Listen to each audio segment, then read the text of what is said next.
안녕하세요. 이제 막 돌이 지난 아들을 키우고 있는 시청자입니다. 새벽에 아이 재우고 나면 핸드폰 화면 볼 힘은 없고 라디오 같이 잔잔하게 사연 틀어놓고 듣곤 했는데 육아하랴 살림하랴 정신이 없다가 요즘에서야 좀 여유가 나서 제 사연을 보내봅니다. 여러분은 흙수저, 금수저라는 말을 알고 계신가요? 젊은이들 사이에서는 두루 쓰이는 말이지만 어르신분들은 조금 어색한 단어일 것 같다는 생각이 듭니다. 쉽게 말해서 요즘 시대에는 부모의 재력으로 신분이 나눠진다는 생각에서 나온 단어입니다. 조선시대에야 노비 양반으로 신분이 나뉘어졌지 요즘 같은 시대에 사람이 다 평등하지 신분이 어디 있냐 생각하실 수도 있겠지만 요즘 젊은 세대들은 부자 부모 밑에서 태어난 아이는 금수저를 물고 태어난 귀족, 가난한 부모 밑에서 태어난 아이는 흙수저를 물고 태어난 서민이라 부르며 갈라치기를 하곤 합니다. 개인적으로 썩 좋아하지는 않는 단어지만 저는 흙수저 중에서도 흙수저로 태어난 사람이었습니다. 저희 어머니께서는 다리 한쪽에 장애가 있으셨습니다. 혼자서는 거동이 불편해 일상생활 정도는 어찌어찌 해내지만 외출은 꿈에도 꾸시지 못할 정도고 시력에도 문제가 있으셨어요. 아주 가까이에 있는 물체는 볼 수 있지만 거리가 조금 멀어지면 형체만 간신히 구별할 뿐 거의 장님이나 다름없는 수준이었습니다. 태어나실 때부터 몸에 문제가 많으셨던 건 아니었어요. 전해 들은 이야기이기는 하지만 외 조부모님께서는 제법 큰 양장점을 운영하셨다고 합니다. 동네에서 소문난 부자였고 어머니께서는 그런 외 조부모님의 외동딸이었습니다. 선천적으로 몸이 약하셨던 외할머님께서는 어머니를 임신하시기 전 2번의 유산을 겪으셨고 간신히 어머니를 출산하신 후로 외 조부모님께서는 어머니를 정말 애지중지 아끼셨다고 합니다. 어찌나 예뻐하셨던지 주변에서 양장점 딸이라고 하면 아, 그 공주님 하며 바로 알 정도였다고 해요. 어머니께서는 외할머님의 배곡 같은 피부에 커다란 눈을 쏙 빼닮아 어렸을 적부터 미인이셨고 17세 즈음이 되자 주변의 신부감으로 어머니를 탐내는 사람들이 많았다고 합니다. 아버지께서도 그중 한 분이셨어요. 아버지께서는 타양에서 오신 노동꾼이었는데 외조부모님이 운영하시는 양장점 근처 목공소에서 일을 하셨다고 합니다. 아버지께서는 목공소를 드나들며 매번 어머니를 남몰래 훔쳐보며 연모하셨다고 해요. 그러나 아버지께서는 내세울 만한 조건이 하나도 없는 가난한 노동자셨고 어머니께서는 출중한 외모에 지방까지 좋은 나름대로 명문가 규슈였으니 아버지의 감정은 그저 짝사랑에서만 그칠 것이라 생각하셨다고 합니다. 비극이 일어난 것은 어느 추운 겨울날이었습니다. 여행을 떠났다가 돌아오는 길에 불의의 사고가 났고 외 조부모님께서는 그 자리에서 즉사, 어머니께서는 간신히 목숨을 부지하셨지만 다리 한쪽이 완전히 으스러졌습니다. 병원으로 급하게 실려갔지만 결국 다리는 되돌리지 못했고 설상가상으로 눈에도 문제가 생겨 시야가 많이 흐려지게 되었습니다. 외 조부모님께서 운영하시던 양장점은 먼 친척들까지 몰려와 양복 하나까지 남겨놓지 않고 모조리 뜯어가고 어머니께서는 불편한 다리와 흐린 눈으로 한순간에 길거리에 나앉게 되었습니다. 호시탐탐 어머니를 노리던 주변의 신랑감들은 하루아침에 급변한 어머니를 다들 모른 채 했고 그중 유일하게 아버지만이 모든 것을 잃은 어머니를 여전히 연모하셨다고 합니다. 그렇게 아버지와 어머니는 혼인을 하시게 되었습니다. 부부가 되기는 했지만 혼자서는 거동조차 불편하신 어머니였기에 사실상 아버지께는 짐덩이나 다름없는 존재였습니다. 그러나 아버지께서는 계속해서 어머니를 다독여 주시며 혼자서도 뭐든 할 수 있다 끊임없이 응원해 주셨고 그런 아버지의 사랑 덕에 어머니께서는 점점 혼자서도 할 수 있는 일이 많아지게 되었습니다. 처음에는 혼자서 화장실에 가는 것조차 힘들어 하셨고 밥도 혼자 해먹을 수 없었지만 나중에는 아버지께서 집에 돌아오시는 시간에 맞춰 저녁상까지 차려놓으실 정도로 상태가 많이 호전되셨다고 합니다. 그 즈음 어머니께서는 저를 임신하셨고 두 분은 정말 사이가 좋으신 부부였습니다. 어머니께서는 모든 것을 잃고 짐덩이나 다름없는 본인을 거둬들여주고 사랑으로 보살펴주신 아버지께 몹시 고마워하셨고 아버지께서는 항상 변함없이 어머니를 사랑해주시고 아껴주셨습니다. 그러나 사랑만으로 모든 것이 해결될 순 없는 일이었나 봅니다. 아버지께서 일하시던 목공소가 경기 불황으로 문을 닫게 되면서 아버지께서는 하루아침에 실직자가 되셨습니다. 아버지께서 가지고 계시던 목공 지식만으로는 일자리를 구하기가 쉽지 않았습니다. 당시 목공 가게들이 대량 유입되어 시중에 퍼지기 시작하면서 많은 목수들이 일자리를 잃게 되었다고 합니다. 아버지께서는 어떻게든 어머니를 먹여 살리시기 위해 이리저리 발로 뛰며 일자리를 찾아다녔지만 새로운 직장을 찾는 일은 녹록지 않았습니다. 당초 그리 넉넉하지 않았던 생계에 유일한 수입원까지 사라지니 가세는 가파르게 기울기 시작했습니다. 혹독한 날씨였지만 몇 달이나 밀린 월세에 집주인은 냉정하게 두 사람을 내쫓았습니다. 불편한 다리에 부른 배까지 어머니께서는 아버지의 부축에도 한 걸음도 걷기 힘드신 상태였고 아버지께서는 그런 어머니를 업고 한참 동안 거리를 헤매셨다고 합니다.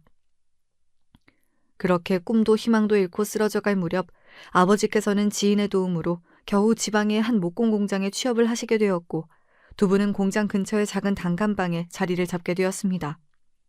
제가 태어난 곳도 바로 그 단칸방이었습니다. 어렸을 적의 기억을 떠올리자면 참 힘들고 고달팠던 기억들 뿐입니다. 제가 저 스스로를 흙수저 중에 흙수저라 칭하는 것도 다 그 때문입니다. 아버지께서는 언제나 가족들을 최우선으로 생각하시는 훌륭한 가장이셨지만 아버지께서 목공 공장에서 일해서 벌어오시는 돈은 세 사람은커녕 혼자 살기에도 빠듯한 금액이었습니다. 월세와 각종 공과금을 빼고 나면 저축은커녕 생활에 꼭 필요한 것들을 먹고 사기에도 부족했고 그렇다 해서 어머니께서 밖에 나가 돈을 벌어오실 수도 없는 상황이었습니다. 어머니께서는 저를 낳으신 이후로 몸이 눈에 띄게 약해지셨다고 합니다. 이전에는 살림도 하시고 집안에서는 혼자서 일상생활을 하는데 큰 무리가 없었지만 임신과 출산으로 인해 몸 곳곳이 약해지며 거동이 많이 불편해지셨습니다. 저는 자연스레 철이 일찍 들 수밖에 없었습니다. 어리광을 부릴 수 있는 형편이 아니었습니다. 아버지께서는 하루 종일 공장에서 고생하시며 저와 어머니를 먹여 살리시기 위해 돈을 벌어오시고 어머니께서는 불편하신 몸으로 어떻게든 저를 챙겨주시기 위해 노력하는데 가난한 형편이니 어쩌니 하며 투정을 부릴 만한 상황이 아니었습니다. 어린 시절부터 저는 항상 뭐든지 혼자서도 잘하는 딸이었습니다. 몸이 불편하신 어머니를 대신해 집안일도 하고 공부도 열심히 하고 그러면서도 항상 웃는 낯으로 부모님을 대했습니다. 제가 조금이라도 우울해 있거나 슬픈 낯을 보이면 부모님께서 걱정하시거나 속이 상하실까 염려가 되었기 때문이었습니다. 물론 저라고 그런 어려운 상황에서도 언제나 긍정적이고 행복할 수만은 없었습니다. 때로는 가난한 부모님이 원망스럽기도 하고 세상이 밉기도 했습니다. 왜 수많은 사람들 중에서도 몸이 불편하신 어머니와 가난하신 아버지의 딸로 태어난 걸까 운명이 야속하기도 했습니다. 하지만 그렇게 스스로의 환경을 탓하고 무너져 내린다고 해서 변하는 것은 아무것도 없었습니다. 아무리 힘들더라도 견뎌내야만 했습니다. 몹시 힘들고 어려운 상황에서도 저희 가족은 정말 끈끈한 사이였습니다. 콩 한쪽이 생기더라도 꼭 나눠 먹고 항상 본인보다 서로를 먼저 생각하는 가족이었습니다. 아버지께서는 하루 종일 밖에서 일하고 돌아오시면 피곤한 몸을 이끌고 어머니의 다리를 안마해 주시곤 했습니다. 어머니께서는 잠들기 전에 가끔 노래를 불러주셨습니다. 어렸을 적에는 좀 더 자주 자장가를 불러주셨는데 목소리가 꾀꼬리같이 고왔던 기억이 납니다. 유행하는 가요나 세련된 팝송은 아니었지만 그저 어머니의 고운 목소리를 듣는 것만으로도 마음이 안정되며 잠이 솔솔 잘 왔던 것 같습니다. 학창시절 내내 학교에서 제 별명은 흙수저였습니다. 말 그대로 가난한 집 아이라는 뜻이었습니다. 처음에는 제 집안 환경을 모르고 살갑게 다가왔던 아이들도 제가 다 무너져가는 빌라에서 공장에 다니시는 아버지와 몸이 불편하신 어머니와 살고 있다는 걸 알게 되면 태도가 180도 변했습니다. 그 친구들의 눈에는 무료급식을 받아먹고 교복을 선배들에게 기부받아 입는 제가 사회를 좀먹는 기생충처럼 보였던 모양입니다. 이유 없는 따돌림에는 익숙해질 대로 익숙해졌고 저를 괴롭히고 무시하는 아이들 사이에서도 저는 꿋꿋이 공부에만 집중했습니다. 좋은 성적을 받아 좋은 대학교에 들어가 좋은 직장에 취업하는 것이 목표였습니다. 어떻게 해서든 꼭 성공해서 부모님을 호강시켜드려야겠다는 생각을 아주 어렸을 적부터 했습니다. 특출난 재능도 빼어난 외모도 가지지 못한 제가 성공할 수 있는 방법은 단 하나뿐이었습니다. 바로 공부였습니다. 공부에 집중하기에 여러모로 좋지 못한 환경이었지만 그래도 열심히 노력했습니다. 다행히도 공부머리가 좀 있었는지 성적은 나쁘지 않았습니다. 지방 학교에서 아무런 사교육을 받지 않고 공부한 것 치고는 아주 준수했습니다. 담임 선생님께서는 서울로 대학 원서를 접수해 볼 것을 권유하셨고 몹시 기쁘긴 했지만 한편으로는 마음이 막막해졌습니다. 첫째로는 돈이었고 둘째로는 제가 서울로 떠난 뒤에 남겨질 부모님이 걱정이었습니다. 원서비며 대학 등록금이며 서울에서 제가 살 집이며 생활비며 돈 들어갈 곳이 한두 군데가 아닌데 게다가 제가 타지로 가버리면 몸이 아프신 어머니는 이제 누가 돌보고 아버지 밥은 누가 차려드리지 하는 걱정이 들었습니다. 그토록 성공하기 위해 열심히 공부해 얻어낸 결과였지만 막상 좋은 결과가 손에 쥐어졌음에도 마음 편하게 대학 이야기를 부모님께 꺼낼 수가 없었습니다. 고민하던 제게 아버지께서 먼저 대학교 이야기를 꺼내셨습니다. 다른 건 몰라도 너 대학은 내가 꼭 서울로 보내주겠다면서 그동안 못난 부모 밑에서 고생 많았다며 우리 걱정은 하지 말고 서울 가서도 공부 열심히 하라며 손을 쓰다듬어 주시는데 저도 모르게 눈물이 펑펑 났습니다. 그렇게 저는 어머니와 아버지를 뒤로하고 서울로 대학을 왔습니다. 운 좋게도 기숙사에서 살 수 있게 되었고 대학을 다니는 내내 기숙사에서 퇴출당하지 않기 위해 죽어라 공부했습니다. 그러면서도 한편으로는 부모님께 너무나 죄스러운 마음이었습니다. 제 욕심에 부모님을 더더욱 어려운 환경으로 몰아넣는 것이 아닌가 싶은 생각이었습니다. 남들은 흙수저 하며 가난한 부모님을 원망하고 조롱하지만 저는 저희 부모님께 언제나 감사한 마음뿐이었습니다. 어려운 환경에서도 저를 낳아 길러주시고 언제나 제게 최선을 다해 사랑을 베풀어 주신 분들께 보답해야겠다는 생각뿐이었습니다. 물론 저도 사람인지라 가난이 원망스러울 땐 있었지만 결코 부모님이 원망스럽진 않았습니다. 오히려 존경스러웠습니다. 두 분께서는 이런 힘들고 어려운 상황에서도 단 한 번도 제게 화를 내거나 인격적으로 부족한 모습을 보여주신 적이 없었습니다. 대학을 졸업하고 나서 바로 회사에 들어갔습니다. 작은 회사였지만 연봉도 나쁘지 않았고 무엇보다 좋았던 것은 회사에서 기숙사를 제공해 주었습니다. 당장 대학을 졸업하면서 살 곳이 없어졌던 저에게 너무나 좋은 조건이었습니다. 회사에 입사했다는 제 말에 부모님께서는 몹시 기뻐하셨습니다. 그런 부모님의 모습을 보니 하루빨리 돈을 많이 벌어 더 좋은 곳으로 모시고 편안히 지내실 수 있도록 해드려야겠다는 생각뿐이었습니다. 그러나 제 바람은 현실로 이루어지지 못했습니다. 지금도 그때를 생각하면 머리가 멍해지고 마음에 돌덩이가 내려앉은 것처럼 먹먹해집니다. 첫 월급을 받고 기쁜 마음으로 아버지께 전화를 드렸습니다. 그러나 한 통, 두 통, 세 통이 되도록 아버지께서는 전화를 받지 않으셨고 처음에는 일찍 주무시고 계시나 아니면 일이 바쁘신가 싶었습니다. 그러나 어머니께서도 마찬가지로 전화를 받지 않으시자 뭔가 불안한 마음이 들기 시작했습니다. 몸이 불편하신 어머니와 일로 고단하신 아버지를 고향에 두고 홀로 타지에 나와 일하다 보니 항상 걱정이 많았습니다. 혹여나 어머니께서 갑자기 쓰러지시진 않을까, 아버지께서 공장에서 일하시다 사고를 당하시는 건 아닐까. 쓸데없는 걱정이라고 치부하려 애썼지만 걱정이 되는 것은 어쩔 수 없었습니다. 다음 날이 되어도 두 분 다 연락이 되질 않자 도저히 견딜 수가 없어 회사에 연차를 내고 고향으로 향했습니다. 고향으로 내려가는 기차 안에서 어찌나 가슴을 졸였던지 그 당시의 기분이 아직도 생생합니다. 그렇게 도착한 빌라는 꼭대기층이 새까맣게 불에 타 뼈대만이 남아있었고 주변에 노란색 테이프가 잔뜩 둘러져 있었습니다. 심장이 쿵쿵 뛰기 시작했고 지나가는 주민들을 붙잡고 무슨 일이 일어난 거냐 미친 사람처럼 묻기 시작했습니다. 그러나 모두들 고개를 가로젓기 바빴고 저는 무작정 근처 파출소로 들어가 저 빌라에 불이 난 거냐, 무슨 일이 있었던 거냐 덜덜 떨리는 목소리로 물었습니다. 그곳에서 저는 정말 충격적인 소리를 듣게 되었습니다. 오래된 전기선에서 누전이 일어나 폭발사고가 발생했고 부모님과 제가 함께 살던 그 빌라의 꼭대기층이 통째로 불에 타버린 것입니다. 저희 부모님과 옆방에 살던 부부가 피해자였고 4명 다 시신조차 제대로 찾지 못하고 새까맣게 타버렸다고 합니다. 이 글을 쓰는 지금도 눈물이 흐르고 다시 떠올리기도 싫을 만큼 끔찍하고 또 끔찍합니다. 지독한 가난도 모자라 왜 하늘은 우리 가족에게 이런 시련까지 내리시는 걸까?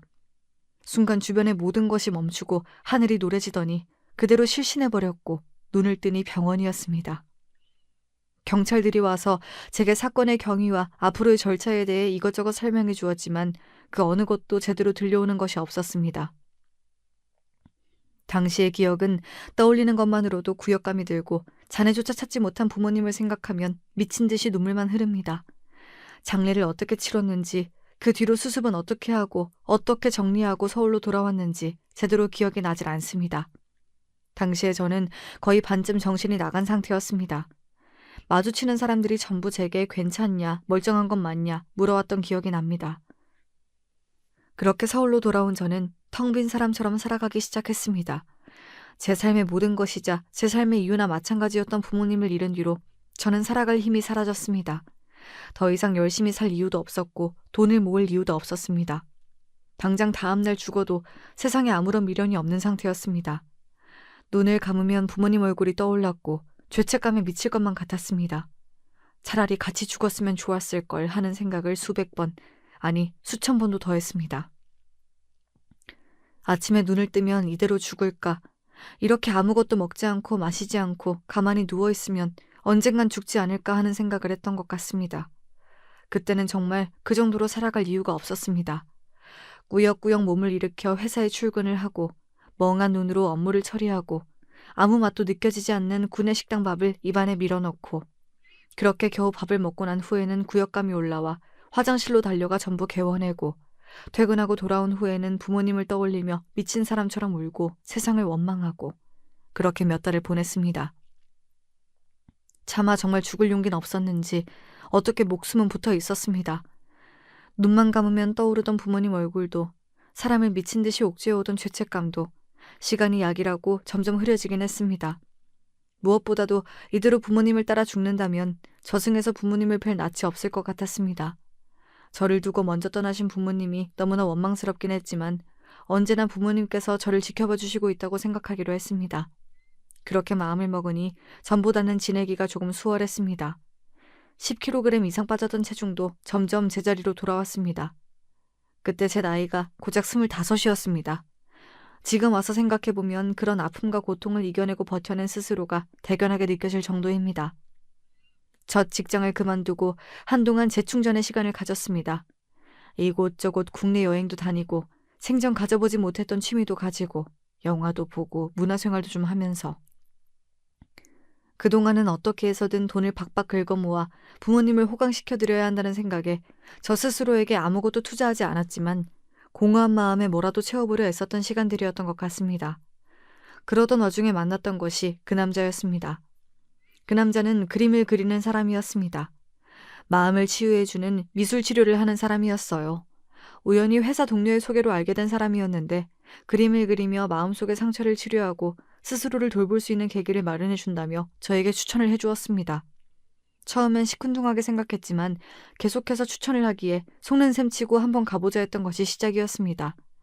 남자는 아주 다정하고 친절한 선생님이었습니다. 그림을 처음 그려보는 제게 하나부터 10까지 세심하게 알려주고 제가 가지고 있었던 마음속의 상처를 정말 잘 보듬어 주었어요.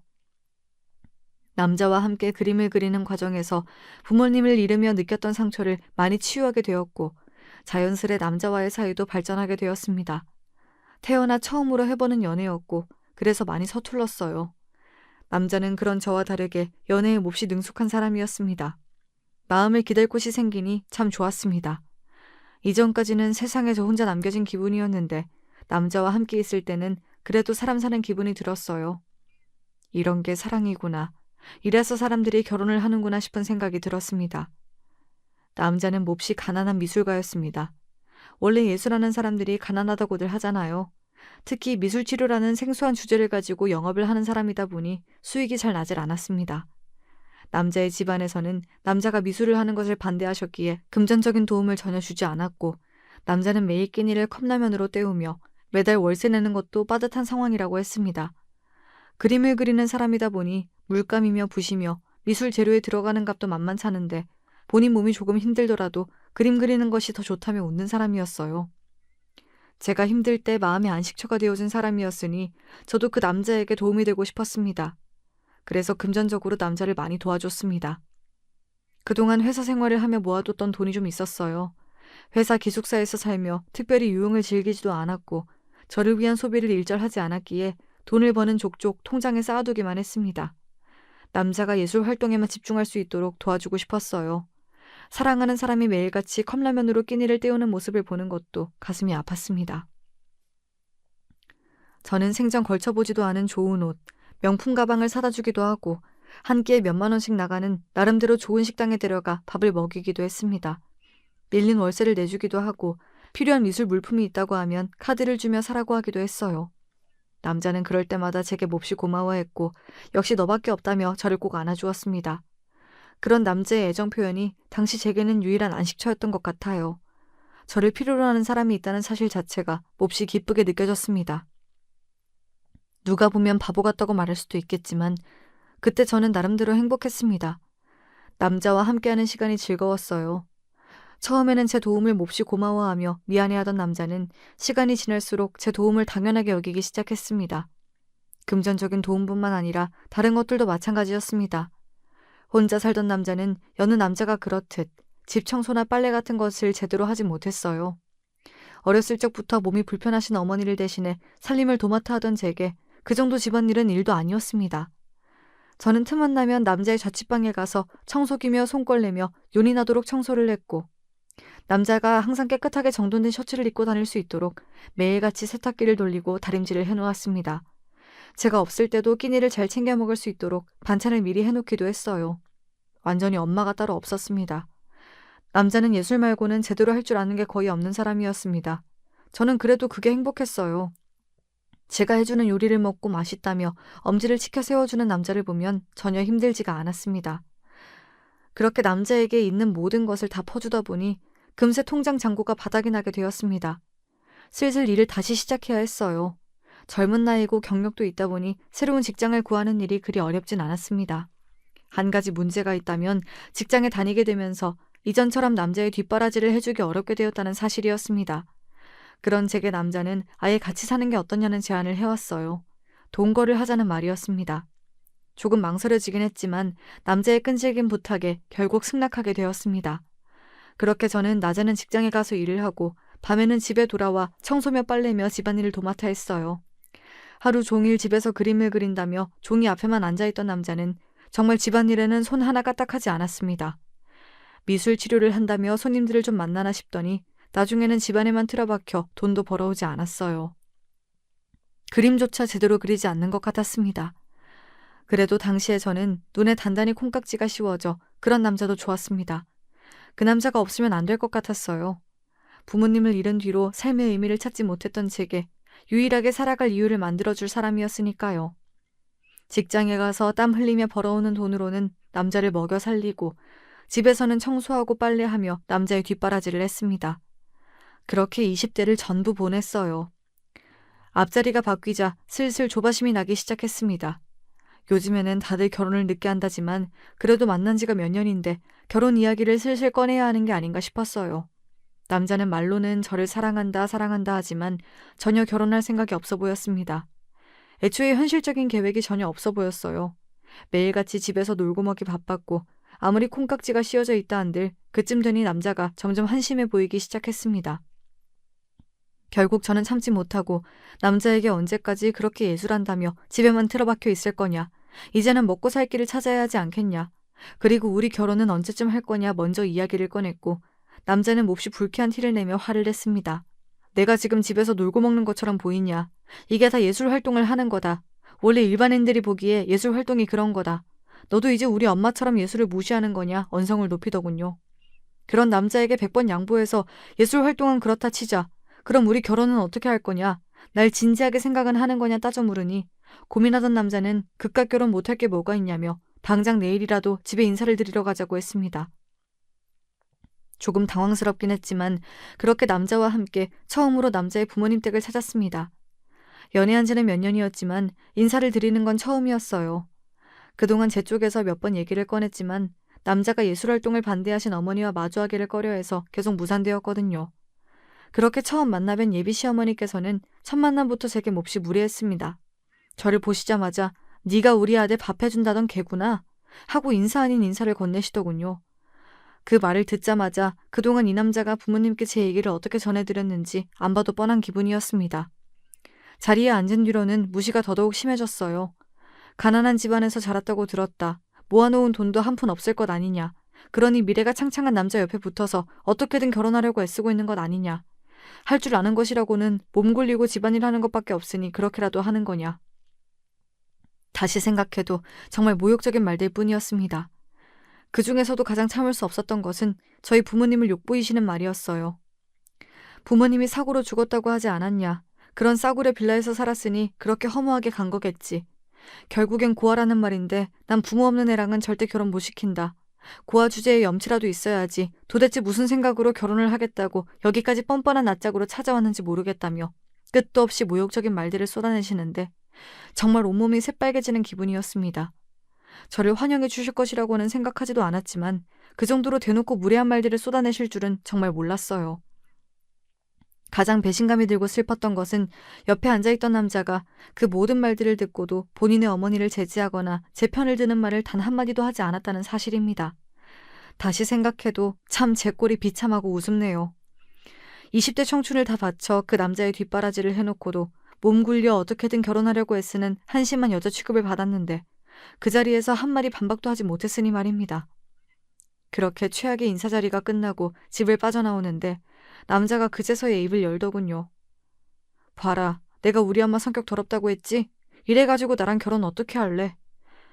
그 말을 듣는 순간 내가 지금 여기서 뭘 하고 있는 건가 하는 생각이 들었습니다. 이런 한심한 놈이랑 결혼하려고 지금까지 꾸역꾸역 인생을 버텨온 것은 아닐 텐데 내가 왜 스스로 무덤을 파고 땅속으로 들어가려 했나. 화도 나질 않더군요. 그렇게 아무런 대꾸도 하지 않고 집으로 돌아갔습니다. 돌아가는 내내 남자는 뒤에서 궁시렁궁시렁대며 그러게 내가 말하지 않았냐, 결혼을 꼭 해야 하냐, 너 때문에 엄마한테 혼나고 이게 뭐냐 제게 불만을 쏟아냈고 저는 여전히 아무런 대답도 하지 않았습니다. 집에 도착하자마자 말없이 짐을 싸기 시작하니 남자는 그제서야 뭔가 이상함을 눈치채고는 제 비위를 맞추는 말들을 하기 시작했습니다. 우리 엄마가 좀 심하긴 했지? 그래도 나중에 다시 인사드리러 가면 잘 맞아주실 거다. 그렇다고 이렇게 갑자기 집을 나가는 거냐? 당장 오늘 저녁 밥은 어떻게 하라고 이러냐? 정말 입을 한 대 치고 싶은 주옥 같은 말들만 줄줄이 쏟아내길래 싸그리 무시하고 최소한의 짐만 챙겨 자리에서 일어났습니다. 그제서야 제대로 마주한 남자의 얼굴이 참 보기 흉하더군요. 그렇게 못난 놈 뭐가 좋다고 푹 빠져서 그동안 스스로보다 그 남자를 먼저 생각하고 챙겨왔던 건지 차라리 이런 모욕을 당한 게 다행이라고 느껴질 정도였습니다. 그렇지 않았다면 평생 시녀처럼 그 남자 옆에 붙어 인생을 낭비했을지도 모르는 일이니까요. 한심하고 수준 떨어지는 고아녀는 알아서 떨어져 나가 줄 테니 다시는 연락하지 말라. 남자의 손을 뿌리치고 집 밖으로 뛰쳐나왔습니다. 밤거리를 걷는데 눈물이 줄줄 쏟아졌어요.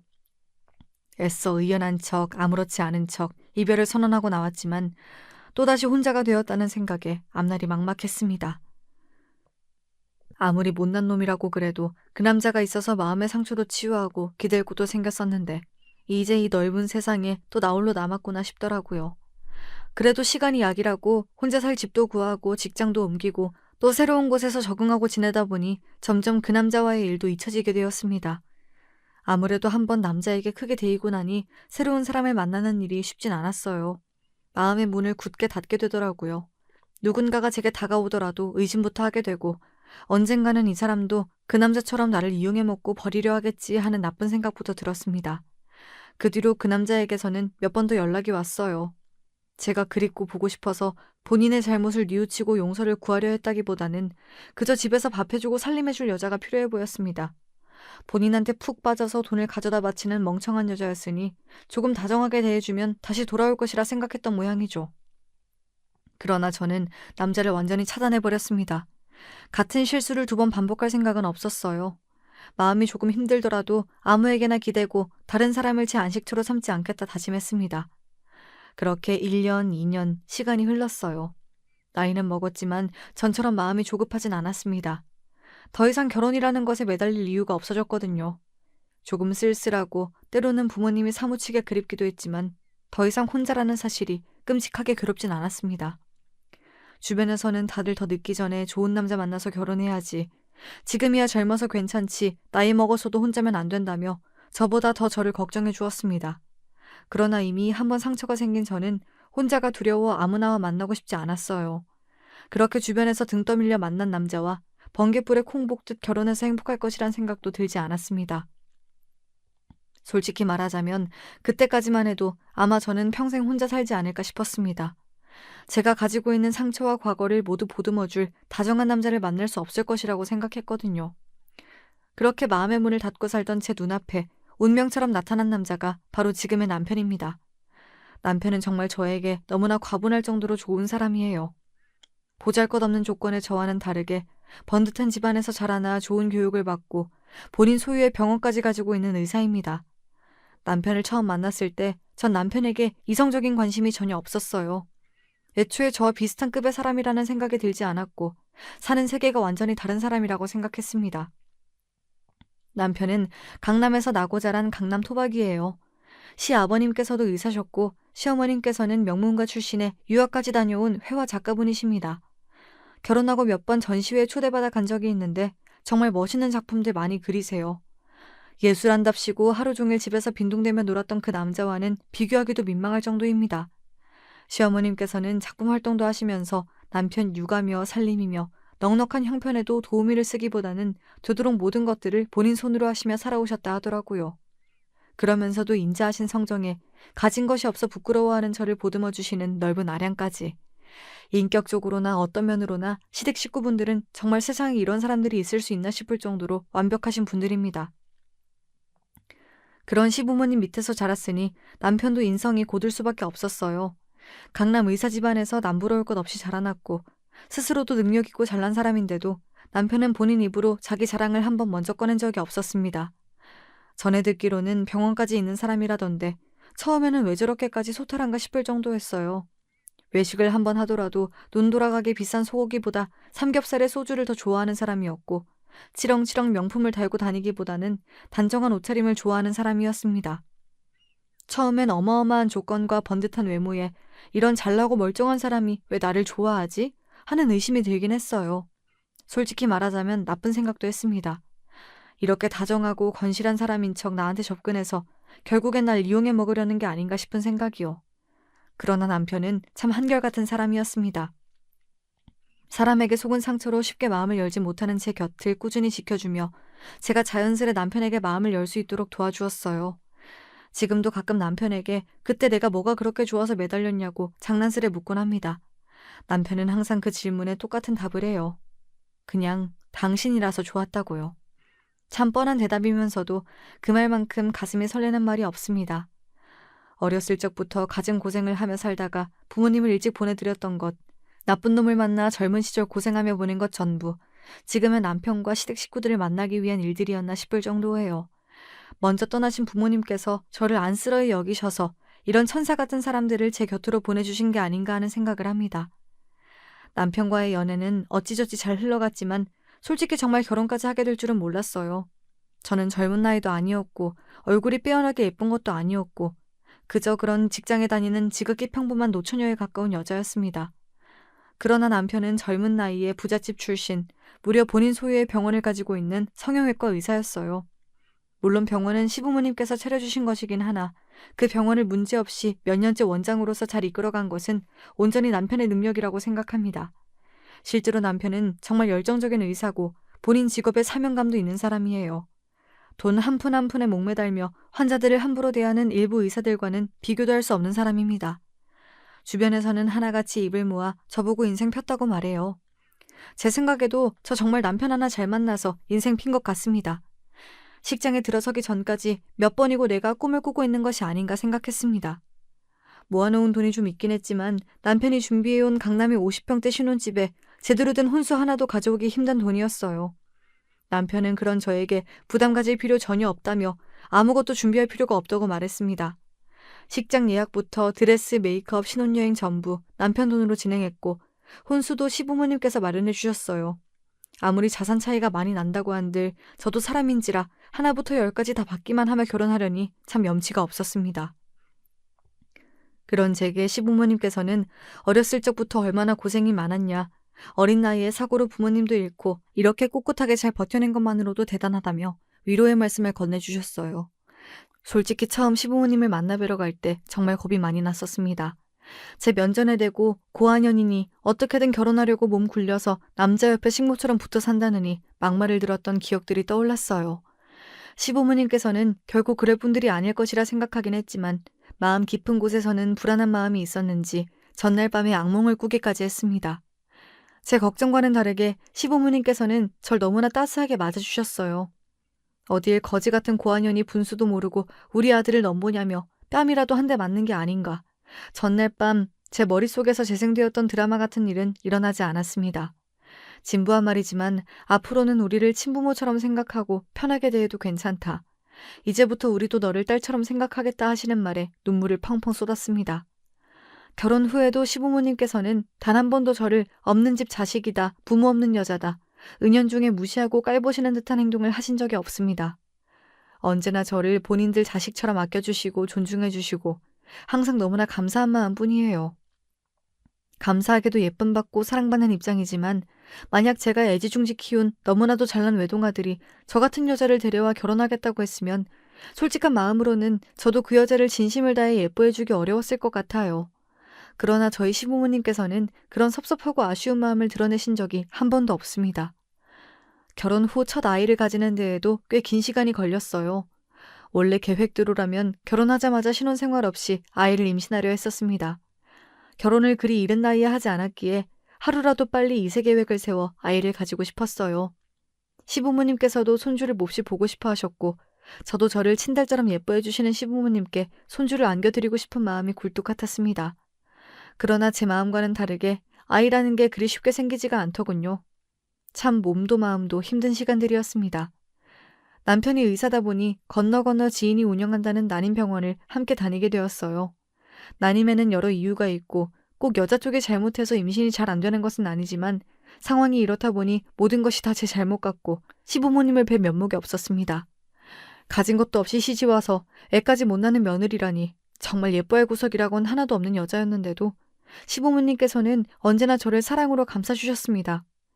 그렇게 노력한 끝에 결국 저희에게 아기 천사가 찾아와 주었고 건강하게 태어나 지금은 막 돌이 지난 상태입니다. 저보다는 남편을 꼭 닮아 보면 볼수록 너무 예쁘고 사랑스러운 아들입니다. 신생아 육아가 힘들다 말만 들었지 정말 이렇게 힘들 줄은 몰랐지만 그래도 자고 있는 아들 얼굴을 보고 있으면 힘들었던 마음이 사르르 녹는 기분이에요.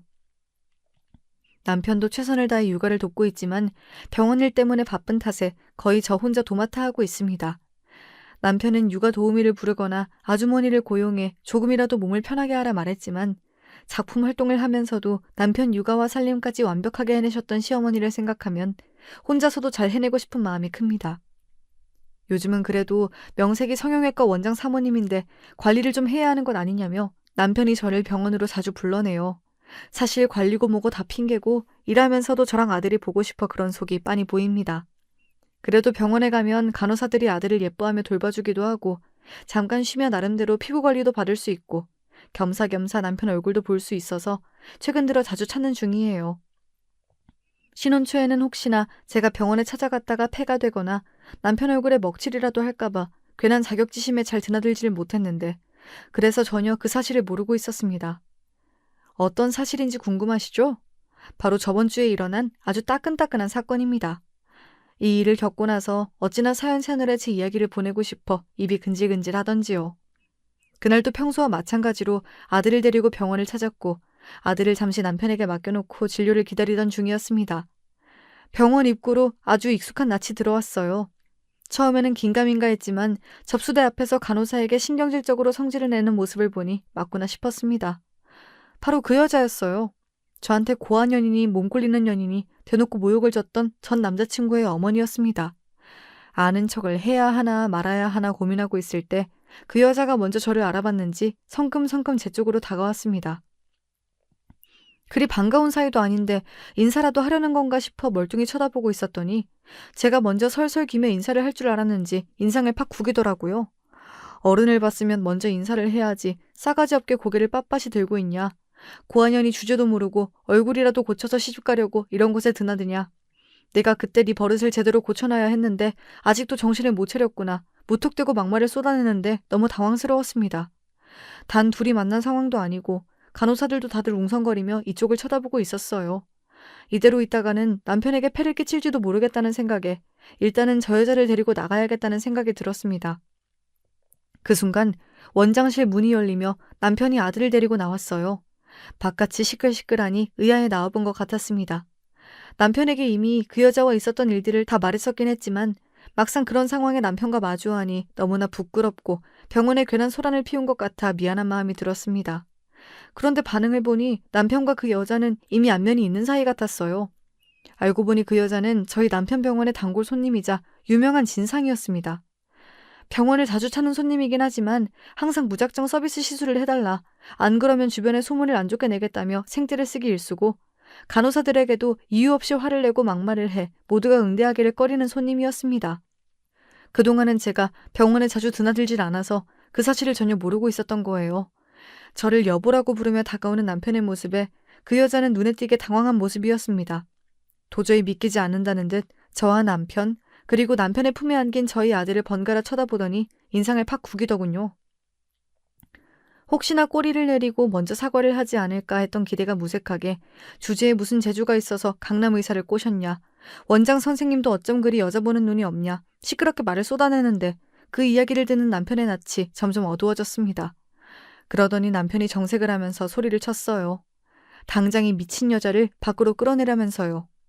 평소 너무나 온화하고 매사에 다정한 성격이던 남편이 그렇게 무서운 표정으로 언성을 높이는 모습은 처음이었습니다. 그 여자는 제 눈앞에서 간호사들에게 끌려나가며 소리를 바락바락 질렀지만 결국 병원 밖으로 쫓겨났습니다. 남편은 당신이 뭔데 남의 부인한테 너너거리며 무례하게 구냐. 당신 평소 태도를 생각하면 진작 이러고 싶었지만 불쌍해서 참은 거다. 다시는 우리 병원 근처에도 얼씬거리지 말라며 한 번만 더 찾아오면 경찰에 연락해 영업 방해죄로 쳐넣겠다. 으름장을 놓았습니다. 항상 멋있는 남편이지만 그날처럼 든든하고 멋있어 보인 적은 없었습니다. 분하다는 표정으로 간호사들에게 끌려나가는 그 여자를 품에 아들을 안은 채로 실컷 비웃어 주었네요. 사실 마음 같아서는 저도 한마디 해주고 싶었지만 똥이 무서워서 피하나요? 더러워서 피하지. 그 여자하는 꼴을 봐서는 아마 아들도 아직까지 정신 못 차리고 결혼도 못한 채 노총각으로 늙어가고 있을 것 같습니다.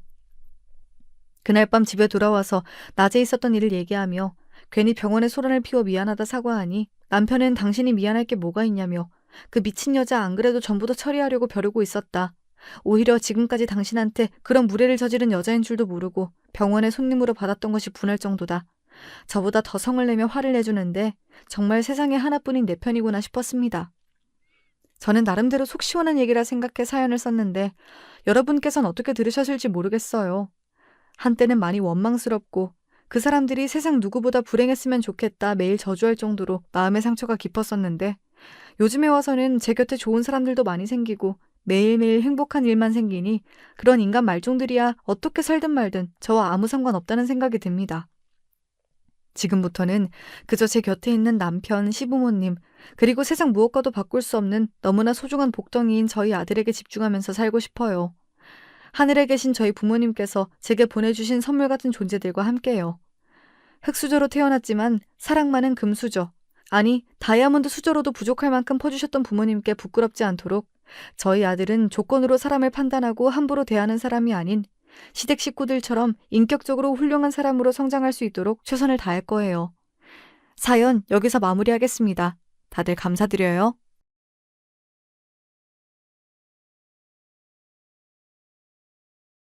안녕하세요. 지금보다 젊었던 시절은 라디오로 일상의 위안을 얻곤 했었는데, 나이가 든 지금에 와선 사연으로 울고 웃는 위안을 얻으며 지내고 있네요. 마음만은 영원한 28 청춘에 머물러 있는 저는 남들보다 젊게 살고 싶어 하는 할머니랍니다.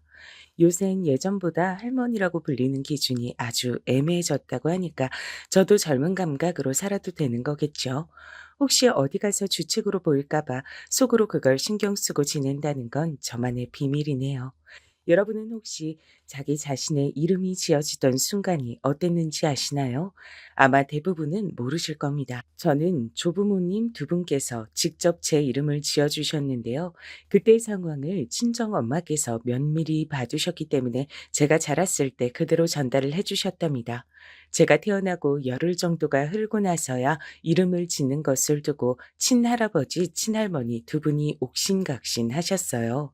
이름에다가 말자 아님 끝자를 넣어야 된다니까요. 말순이 아님 끝순이 딱 좋잖아요. 이 할망구야. 말순이는 바로 건너집에 이미 있잖아. 끝순이도 이미 동네에 둘이나 있어.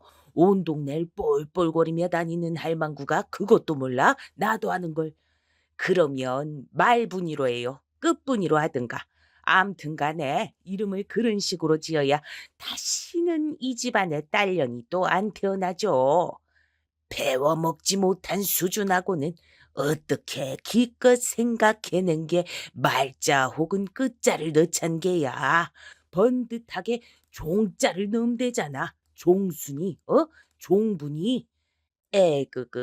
듣기만 해도 인생 금방 종칠 것 같은 이름인데 그냥 내 의견대로 해주지 영감탱이. 꼭 그렇게 자기 말만 맞다고 저런다니까. 뭐야? 지금 뭐라 짓거렸어? 이 할망구가 흙으로 돌아갈 때가 다 됐나?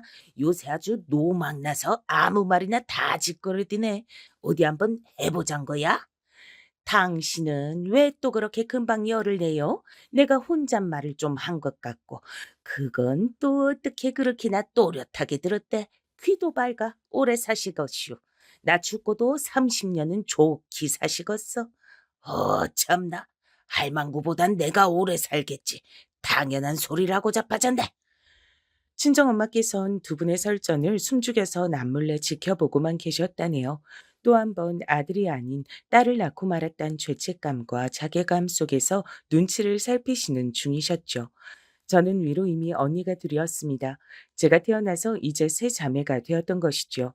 친정엄마의 뱃속에서 세 번째로 태어난 저의 이름은 종희로 결정이 되었답니다. 친할아버지의 입김이 반쯤은 들어간 이름이었는데 나름대로 예쁘게 잘 지어졌다고 생각을 했어요. 딸 말고 이젠 아들을 낳으라는 압박이 들어간 이름이었으나 어렸을 적엔 제가 그것까진 헤아리지 못했던 것 같아요. 별 생각이 없었던 것이죠. 오매불망 손자의 탄생만을 기다리셨던 친할머니께선 애석하게도 그것을 끝내 보지 못하신 채 눈을 감으셨습니다.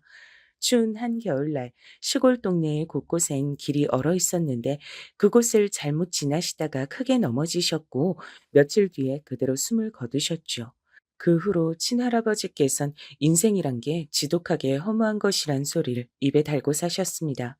그래서 전 어렸을 적 인생은 정말 그런 것이란 생각을 하며 자라났었죠. 할망구가 그리 허망하게 떠날 줄 알았다면 내가 그리 굴진 않았을 텐데. 아니, 이런 생각마저 모두 부질없구나.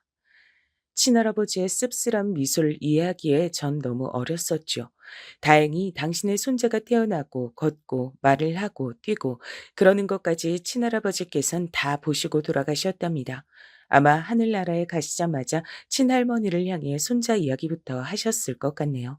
하지만 당신께서 돌아가신 그 후에 저희 가족이 어떻게 되었는가를 다 지켜보셨을진 미지수입니다. 만약에 지켜보셨다면 제가 얼마나 개고생을 했는지 다 알아주실 거라 믿어요. 그 시절 남들이 가난한 정도로 가난했던 저희 집은 용기를 내어 친정 부모님께서 시작하셨던 장사가 쫄딱 망하는 바람에 그때부터 남들보다 더 가난한 환경으로 바뀌었습니다. 큰언니가 결혼이고 뭐고 다 뒤로 넘겨둔 채 이악 물고 공장을 다니며 돈을 벌어 집안 살림에 이바지했고요. 작은 언니도 비슷했죠. 그리고 저는 언니들처럼 똑같이 일을 다니면서 동시에 집안일까지 다 도맡아 했습니다. 철인이 따로 없었던 것 같아요.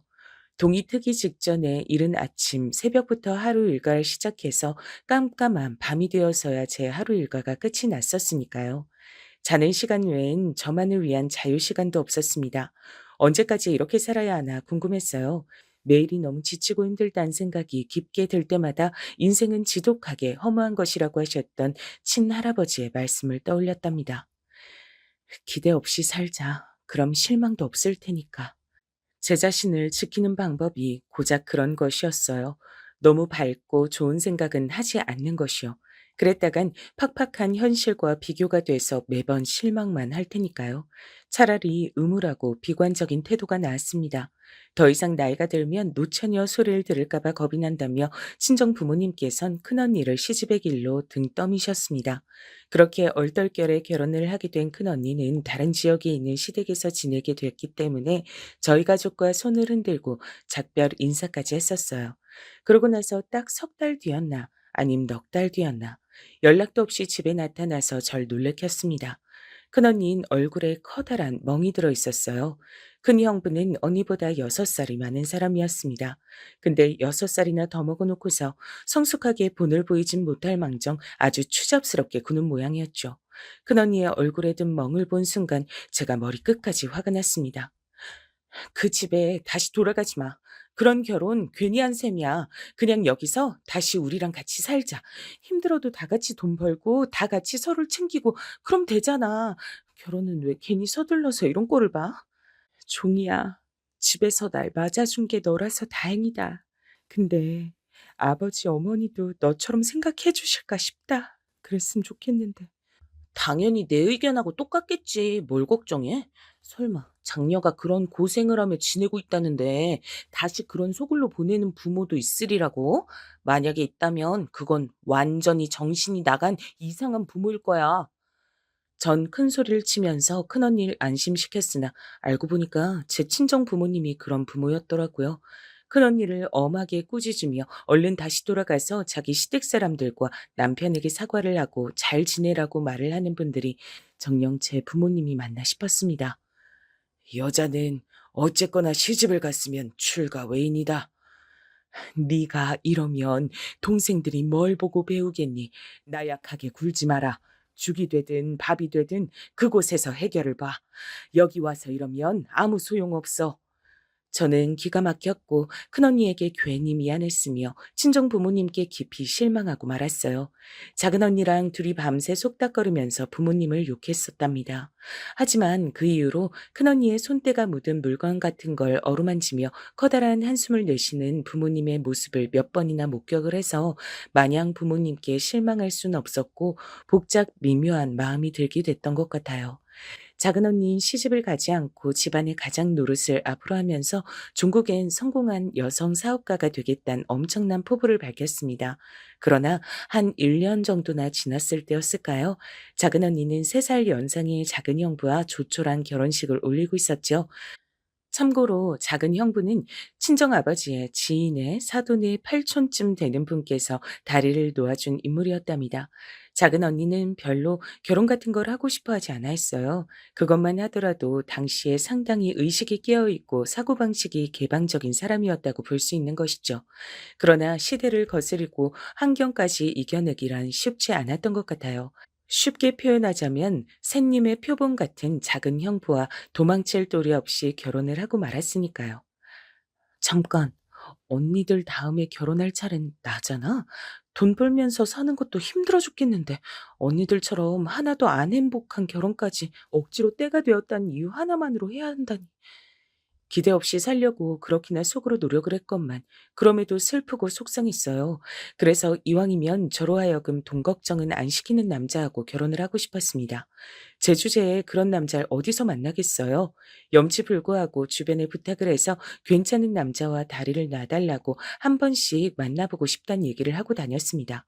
이러는 게 소용이 있을까 싶어 힘이 빠질 때도 있었지만 결국 저는 그 방법을 통해 남편을 만났답니다. 앞선 언니들의 결혼, 그리고 남들보다 뒤떨어져서 미래가 불투명한 저의 현 주소, 이런 것들을 곱씹으며 용기를 내서 뭐라도 이뤄내 보려고 움직였던 게 결국은 유효한 결과를 만들어낸 셈이에요. 남편은 저에 비하자면 아주 부잣집 아들내미라고 볼 수 있었거든요. 제가 적극적으로 들이댄 끝에 남편도 저에게 넘어갔고 이걸 알게 되신 부모님께선 이게 웬 횡재냐라 하시면서 절 얼른 시집 보내려고 안달이셨답니다. 결혼은 진작에 약속했지만 정식으로 부부가 되는 것에 시간이 살짝 걸렸었는데 시댁이 절 못마땅하게 여겨서 그랬습니다. 시아버지께선 그나마 며느리가 참으면 됐지라고 넘기시던 측면이 있어 다행이었는데 시어머니가 정말이지 난관이었습니다. 우리 윤필이가 도대체 뭐 어디가 부족해서 촌뜨기 못나냐고 짝을 지어줘야 한다는 거야? 이게 말이나 되는 일이야. 고작 이러려고 내가 애지중지 귀하게 우리 윤필을 키운 게 아닌데 절대 안 돼. 이 결혼 난 무조건 반대야. 내 눈에 흙이 들어가는 한이 있어도 저딴 촌뜨기에다 불려신년을 내 며느리로 들이는 일은 없을 거야. 시어머니의 기세가 실로 대단했습니다. 하마터면 정말로 결혼을 못할 뻔했지요. 그러나 장담은 함부로 하는 게 아니라는 말처럼 시어머니께선 당신의 눈에 흙이 안 들어가 있음에도 절 며느리로 맞이하고 마셨던 겁니다. 저는 이 결혼이 아니면 절대 안 된다는 마음가짐으로 버티고 또 버텼거든요. 그리고 원래 한창 때 사내들 마음이란 게 가로막는 장애물이 있으면 더욱 불타오르기도 하잖아요. 집안에서 반대를 당하니까 오히려 남편이 저를 더 좋아하게 됐죠. 그 바람에 결혼을 할 수 있었네요. 저를 향해 이를 빠득빠득 갈아대시는 시어머니의 눈총을 받으면서 시작하게 된 결혼 생활이었지만 전 만족스러웠습니다. 소기의 목적을 달성했는데 제가 기분이 안 좋을 이유가 뭐 있었겠나요? 언니들은 결혼하면서 둘 다 시댁에 들어가 사는 끔찍한 환경에 놓였었지만 전 비록 아담하기는 하고 시댁과 가깝긴 하여도 번듯한 신혼집에서 따로 남편과 둘이 살고 있었으니 무릉도원이라고 표현하고 싶었어요. 그간 아등바등 열심히 일을 하며 힘들게 살아온 보람을 이제야 다 맛보는 것 같다고 생각했었습니다. 내일 모레면 너희도 부부가 된지 이제 넉 달인데 어쩜 아직도 애 들어섰단 소식이 없니? 어머님, 아직 넉 달인데요. 최소한 10달 정도는 지켜봐 주시다가 그런 말씀을 주시면 좋지 않을까요? 내가 그렇담 그런 거지. 너는 왜 쓸데없이 말이 많아? 시어머니께서 황당한 말씀을 먼저 던지신 후에 제 말에 꼬투리를 잡으시는 경우가 왕왕 있었는데 단지 제가 마음에 안 들어서 그러시는 것이었습니다. 저를 보실 때마다 한 대 쥐어받고 싶어 미치겠다는 표정까지 짓고 계셨거든요. 그 속내가 훤히 보이는데 제가 시어머니의 의중을 모를 수가 없었죠. 자신을 미워하는 사람과 한 집안 식구로 지낸다는 건 각오했던 것보다 심기가 불편한 일이었어요. 게다가 그 상대가 저보다 서열이 훨씬 위인 시어머니라면 이건 뭐 죽을 맛인 것이죠. 하지만 저는 기운을 잃지 않았어요. 자주 뵙긴 해도 따로 산다는 것만으로 좋았고 남편과는 문제없이 사이가 좋았으니까요. 그리고 무엇보다 시어머니께서 자꾸만 저를 못살게 굴고 시비를 걸어대서도 크게 타격이 없었던 결정적인 이유가 있었는데 그건 바로 제가 결혼한 이후에 친정의 가세가 오르고 있었기 때문입니다. 원체 어렵게 살던 와중에 애를 써서 도전해봤던 장사가 폭삭 망했을 때, 이제는 솔직히 두 번 다시 반등의 계기는 없는 게 친정의 형편일 거라고 생각했는데, 역시 뭐가 됐든 장담은 없는 법인가 보더라고요. 친정 부모님께서 다시금 도전에 나서셨고, 이번엔 꽤 순한 중이셨습니다. 초기부터 돈이 벌렸죠. 믿거나 말거나 부모님께선 제 덕에 용기를 다시 내신 거라 그랬습니다.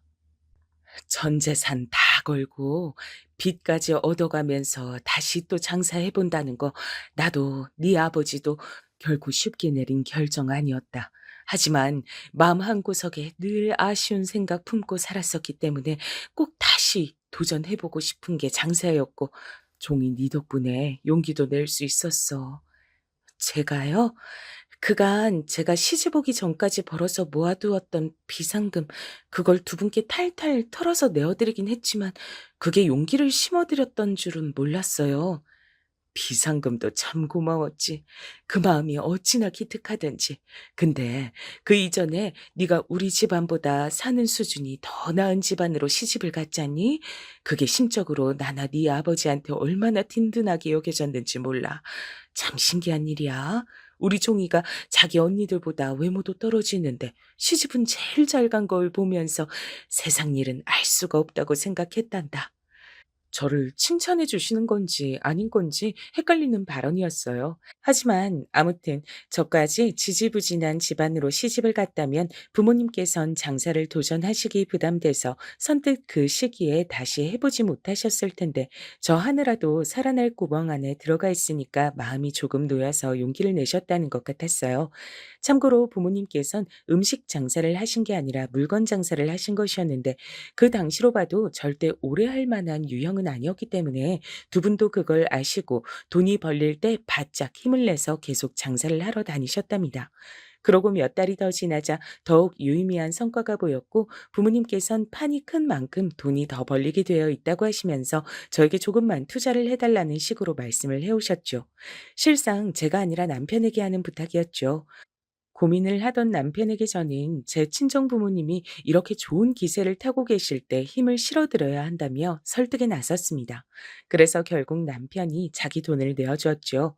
남편은 벌이가 아주 좋은 사람은 아니었지만 자기 집안의 형편이 그럭저럭 받쳐주었으니 돈을 차곡차곡 모아오는 게 가능했었거든요.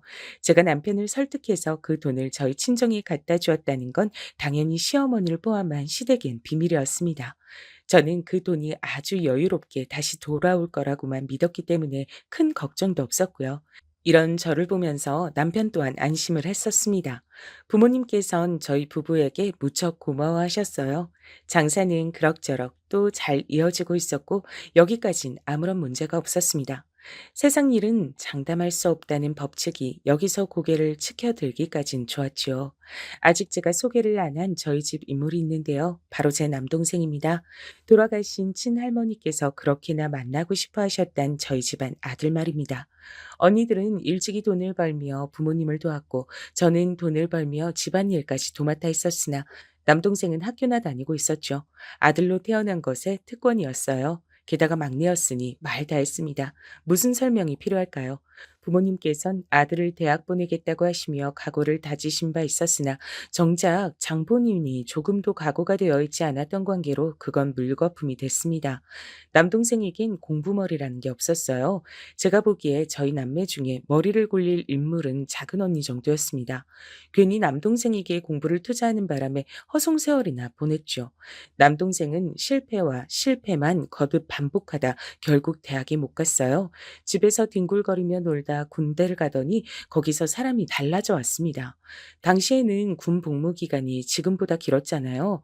군대가 남동생을 바꿔놓아서 군대를 다녀온 뒤엔 남동생이 놀지 않고 뭐라도 일을 해서 돈을 벌겠다 그랬습니다. 그래서 큰 형부의 지인이 하는 자그마한 사업장에서 일손을 도왔죠. 그냥 다른 곳에서 돈을 벌면 안 되냐고 제가 그랬더니 부모님께서 하시는 말씀이 아들 걱정돼서 안 된다 그러셨습니다. 너무 고생하면서 귀한 아들이 그렇게 살까봐 걱정이 되셨던 거죠. 그래서 남동생은 아는 인맥을 통한 곳에서 적은 돈이나 벌면서 그렇게 지내고 있었던 건데요. 문제는 그곳에서 서류를 정리하고 잡무를 담당하는 여직원이 딱 하나 있었는데 이 인간 때문에 아주 크나큰 비극이 터졌단 겁니다. 저도 아는 사람이었어요. 원래 인맥으로 돌아가는 장소가 그나물의 그 밥이잖아요. 그 여직원은 제가 20대 초반에 일하던 공장에서 처음 인연을 맺었던 동갑내기 친구였습니다. 나이가 같았기 때문에 금세 친해졌던 사이였죠. 지금도 기억이 나는 게 저는 제 이름이 어째서 종이가 됐는지 그 배경을 밝히면서 이런 질문을 했었습니다. 말자야, 너도 나와 비슷한 경우지? 이제 딸려는 그만 태어나라는 의미에서 이름에다가 말을 집어넣은 거지? 아니, 그런 건 아닐 거야. 태어난 순서대로 큰언니 이름은 성희, 오빠 이름은 태화, 작은언니 명희, 남동생은 태규야. 뭐? 근데 너는 왜 이름이 말자야? 희돌림도 아니고 태돌림도 아니잖아. 나도 몰라. 우리 아버지가 그러시는데 내가 태어나기 전으로 온 동네에 사흘 내내 비바람이 불고 벼락까지 쳤다네. 해도 안 떠서 기분이 꿀꿀하고 안 좋더래. 내 생각엔 그래서 홧김에 내 이름만 그냥 말자라고 지으신 것 같아. 그걸 들으면서 '얘도 참 안 됐다.' 이런 생각을 했었습니다. 말자는 먼 친척 집에 와서 얹혀 살며 공장 일을 다니고 있었죠. 다른 가족들은 뿔뿔이 흩어졌다 그랬어요. 어쩌다 그렇게 됐냐고 물었을 때 돈이라는 한 글자 대답을 들었던 것으로 기억합니다. 말자는 명량한 인물이었죠. 제가 이따금씩 비관적인 말을 할 때마다 긍정적인 기운을 저에게 심어줬습니다. 아, 오늘도 공장 꼬라지 한 번 우중충하다. 이게 내 미래고 인생일 거야. 난 평생 이렇게 살다 죽겠지? 종이야, 그건 살아보기 전까진 몰라. 그리고 혹시 알아? 나중엔 이들 생각하면서 내가 그랬었나 하면서 웃고 넘어가게 될지? 좋은 생각하고 살면 그 생각대로 되기 마련이란 말을 난 어디선가 들어봤어. 그러니까 종이 너도 되도록 좋은 생각하고 사는 게 어때? 전 형제가 셋이라도 있었고 부모님과 같이 살기라도 했지. 말자 얘는 쥐뿔 아무것도 자기 곁에 남아있지 않고 하나도 안 친한 친척집에서 매번 눈칫밥을 얻어먹고 사느라 어깨와 등도 움츠러져 있는 주제에 뭐가 이렇게 밝은가 싶었습니다. 긍정적인 것도 정도가 있지 싶었어요. 하지만 그렇게 생각하면서도 전 점차 말자에게 동화됐던 것 같아요. 그 기운에 물들어 가더라고요. 사실 말자는 더 친해지고 나서 알고 보니까 저보다 2살 위였습니다.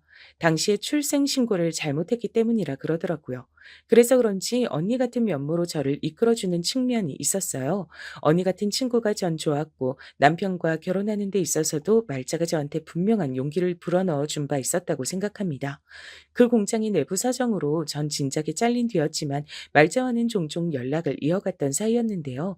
나중에는 말자도 그곳에서 나오게 됐고 다른 곳들을 전전했지만 뾰족한 수는 없었죠. 그러다 저를 통해서 그곳에 들어가 일을 하게 됐던 겁니다. 큰 형부의 지인이 하던 작은 사업장 말입니다. 제 소개를 통한 것이었어요. 전 말자를 제 가장 친한 친구로서 믿고 있었기 때문에 자신 있게 소개시켜줬고 역시나 그것 때문에 제가 욕을 얻어먹을 일은 없었죠. 그런데 제 남동생도 그곳에 들어가면서부터 일이 조금 꼬이게 됐습니다. 제 입장에선 아주 난데없는 일이었어요. 말자가 제 남동생과 눈이 맞은 겁니다. 아니, 넌 어떻게 친구 남동생하고 눈이 맞을 수가 있어? 네가 걔를 처음 본 것도 아니었잖아. 예전에도 몇 번 봤었잖아. 근데 이제 와서 이게 말이나 돼?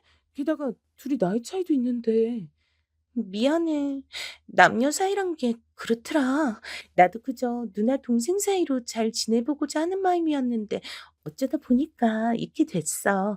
어느새 남자로 보이더라. 너한텐 정말 미안해. 이미 그렇게 됐다는데 내가 참 뭐라고 할 수도 없고. 근데 우리 부모님이 웬만해선 널 허락 안 하실 가능성이 높으니까 진지하게 결혼할 생각으로 내 남동생하고 만나지 마. 연애만 하겠다는 마음가짐이면 좋겠어. 나니까 말자 네가 좋은 사람인 걸 알지. 그치만 우리 부모님 눈엔 웬만큼 잘난 상대가 아니면 남동생 짝으로 성에 차지 않으실 거야. 나도 알아. 너희 부모님 다시 장사에 도전하셔서 지금 그렇게 열심히 하시는 것도 하나뿐인 아들을 근사하게 장가 보내주고 싶어서 그러시는 거지? 네, 네가 그걸 어떻게 알아? 그 민망한 비밀을 네가 알고 있다니. 내 남동생 녀석이 너한테 그런 것까지 죄다 나불거렸구나? 아이고, 이 주둥이 한번 가벼운 녀석 같으니. 말자는 이미 제 남동생과 친밀할 대로 친밀해진 것 같았죠. 그런 속사정까지 다 알고 있었으니까요. 부모님께 헌신하며 도움을 드리고 살아온 건 저를 포함한 딸 자식들이었지만 두 분께 가장 우선순위는 아들이었습니다. 장사를 해서라도 집안에 돈을 끌어오고 싶어 하신 궁극적인 이유가 제 남동생이었으니까요. 저는 그걸 알고 입맛이 무척 썼지만 어차피 평생 가도 제가 남동생을 이겨먹을 수 있을 것 같진 않아 진작 순응한 바였습니다. 그래도 왠지 적나라하게 민망한 사실이라 집안에서만 눈치로 통하는 얘기였는데 그걸 말자가 알고 있었던 겁니다. 남동생에게 진짜로 진심으로 만나고 있는 거냐고 제가 추궁을 안 할 수가 없었네요. 그럼 진심으로 만나지 농담으로 만나는 거겠어? 나 말자 누나를 많이 좋아해. 아니, 사랑하는 것 같아. 놀고 있네. 뒷감당을 어떻게 하려고 이러는지 모르겠다. 나한테 부모님 설득해달라고 나중에 도와달라는 소리나 하지 마. 말자 누난 누나 친구잖아. 누나가 소개시켜줬잖아. 그럼 누나도 책임이 있지. 누가 소개를 시켜줬단 거야? 걘 내 친구고 넌 내 동생이야. 단지 그뿐인데 둘이 멋대로 붙어먹은 거잖아. 말자 걔도 생각해보니까 웃긴다. 난 은혜를 베풀어서 일자리까지 막 눈치 봐가면서 열심히 얻어다 줬건만 이런 식으로 은혜를 원수로 갚네. 우리 말자 욕하지 마. 그럼 내가 가만 안 있어? 우리 말자? 아우, 진짜 놀고 자빠졌다. 미치겠다. 정신이 아득해졌죠. 솔직히 말해서 그때 저는 부모님께 제가 원흉으로 지목되어 욕을 얻어먹을까봐 그게 걱정이었습니다. 말자가 제 친구였으니 원인 제공을 어쨌거나 제가 한 셈이었으니까요. 생각이 복잡해지고 있던 어느 날 엄청난 일이 벌어진 거죠. 말자가 저한테 와서 제 동생이 아이를 임신했다가 했습니다. 그러면서 자기 부모님을 찾아가서 이 사실을 알리고 결혼 자금을 받아올 테니까 돈 좀 빌려달라고 하더라고요. 돈 때문에 의가상에서 가족들이 뿔뿔이 흩어졌지만 사실 자기 부모님한텐 돈이 절대 없는 게 아니기 때문에 자기가 임신해서 결혼한다고 하면 자금을 내줄 거라고 했습니다. 사람이 홀리는 상황이 오면 어떻게든 홀리게 돼 있는 모양이었어요.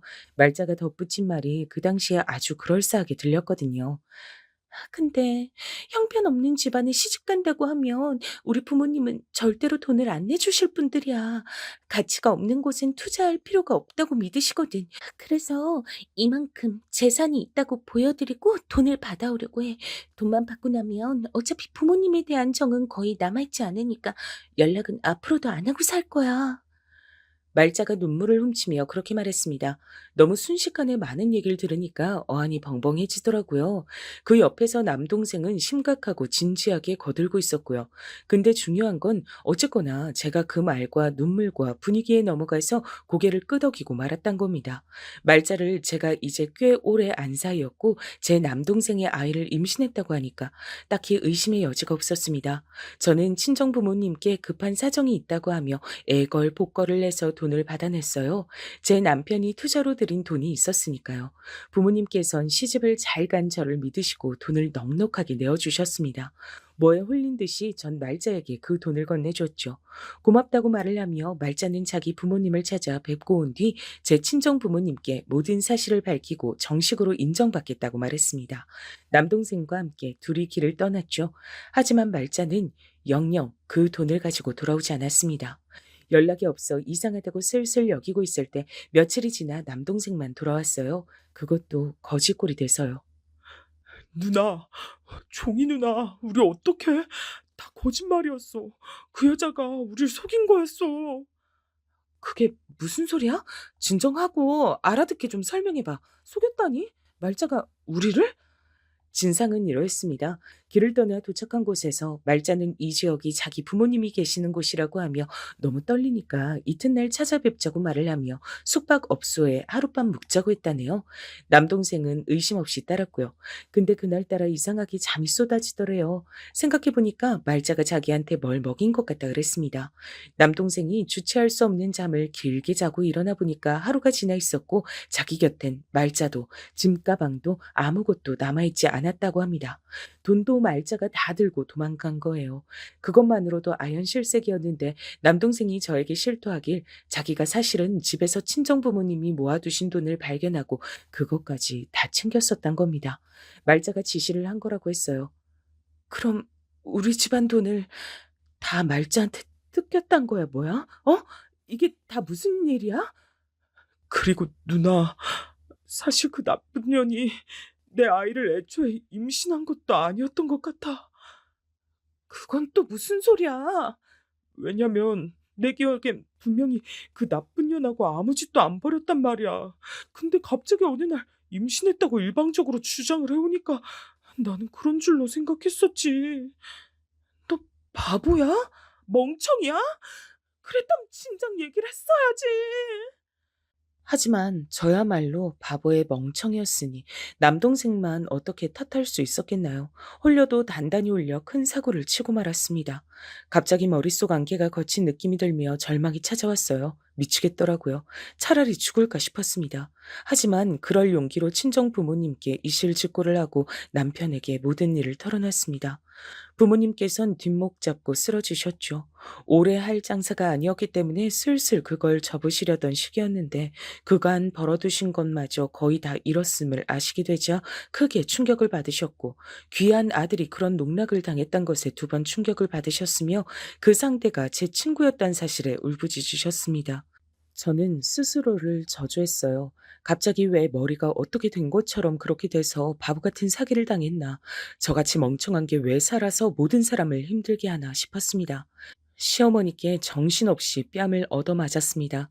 시집와서 기세를 잃지 않았던 전 온데간데 없었죠. 얻어맞은 살갗이 떠졌지만 아프다고 울지도 못했습니다. 부모님께서 커다란 상심에 들어 누우시자 큰언니가 장녀로서 마음이 너무 쓰였는지 본인이 나서서 일을 열심히 해보려고 하다가 크게 다치는 일까지 생겼습니다. 다리를 크게 다쳐서 오랫도록 꼼짝을 못하게 됐어요.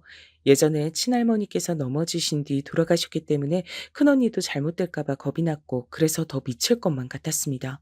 왜 하필 이런 순간에 다친 거냐면서 스스로 자책하는 큰언니의 모습에 미안해서 죽을 것만 같았어요. 결혼한 게 너무 싫다고 말을 하던 작은 언니는 자기 시댁에 납작 엎드려서 뭐라도 콩고문을 받아먹고 열심히 살아보려고 노력하기 시작했습니다. 자기가 그렇게 해야 친정 식구들에게 걱정을 안 끼칠 것 같다고 했죠. 남동생은 술을 마시고 인생을 비관하는 모습을 보여서 모두를 불안에 떨게 만들었습니다. 다그치면 혹시 안 좋은 선택을 할까봐 차마 아무도 그러지도 못했죠. 친정엄마께선 스트레스 때문인지 병을 얻기까지 했습니다. 멍청하게 사기를 당해서 남편의 돈까지 날려먹게 된 전 사실 이혼을 당할 뻔했습니다. 맨몸으로 쫓겨날 뻔했어요. 근데 신기하게도 제가 그때 임신을 하는 바람에 이혼당하는 걸 면했습니다. 설마 네가 이런 상황에서 눈치 없이 딸이나 낳는 건 아니겠지? 그럼 지체 없이 쫓아낼 줄 알아? 시어머니의 불효령에 전 입술만 깨물고 배를 매만져야만 했습니다. 그러나 제가 품은 첫 아이는 딸이었죠. 하루하루가 살얼음판이었던 것 같아요. 흔히 첫째 딸은 아빠를 닮는다고 하잖아요. 아이가 태어나면 어머님도 무척 예뻐해 주실 거라고 믿어요. 그건 모르는 일이지. 네 뱃속에 든 딸년이 우리 아들의 핏줄인지 아님 다른 놈 핏줄인지 태어나 봐야 아는 일 아니겠어? 네, 뭐라고요? 어머님, 그건 말씀이 지나치셨습니다. 답지 않게 왜 발끈하고 그러니? 네가 그럴 자격이나 있어? 너 설마 지금 나한테 대드는 거니? 쫓겨나고 싶어 환장했어?